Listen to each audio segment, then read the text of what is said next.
নমস্কার। কবি এটিএম ফারুক আহমেদের লেখা কবিতা একলাই যাই। প্রেম প্রণয়ে ভরা পৃথিবীতে ভারতবর্ষের জুড়ি নেই। নিখাত প্রেম, সরল প্রেম, ভালোবাসার প্রথম প্রেম কখনো ভোলা যায় না। ফুলমতিও তো অনেক বুড়িয়ে মুটিয়ে নেতিয়ে গেছে হয়তো আমার মতো। সেও তো হয়তো আমার মতো স্বগতোক্তি করে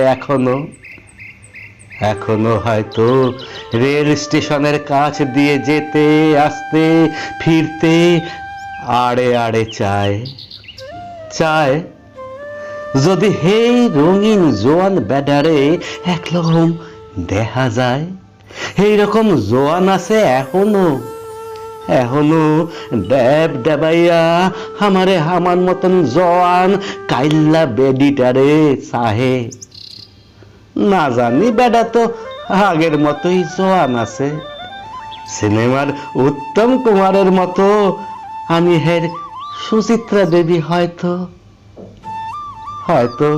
হ্যাঁ মোরে ভাবে কলজার ভেতরে ঢুকাইয়া লয় মোরে আদর সোহাগ করে।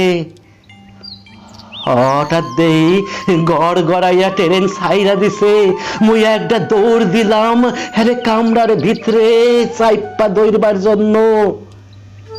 এমন সময় আমার জোয়ান জিটা আমারে টাইন্না ধইরা কয়, মা হবন দেখছো বুঝি? কারে ধরবার যাও?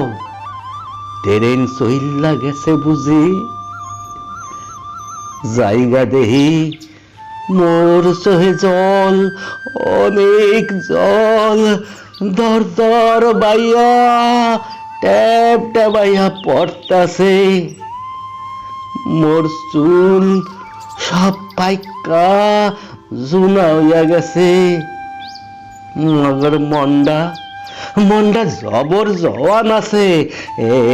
এই ছোটবেলায় সাওয়ালটার লাইন মনে হয় দৌড়াইয়া যাইয়া হের বুহে ঘুমাই। কি কন রবি বাবু স্বাস্থ্যের কথা ভুল্লা যান। নামেন তো একবার, চলেন এই 3 প্রহরের বিলে যাই। জ্যোৎস্না দেহি দুইজনে দৌড়াইয়া গোল্লা ছুট দাঁড়িয়া বান্দা খেলি, চোর ডান্ডা ডাঙ্গুলি খেলি। চলেন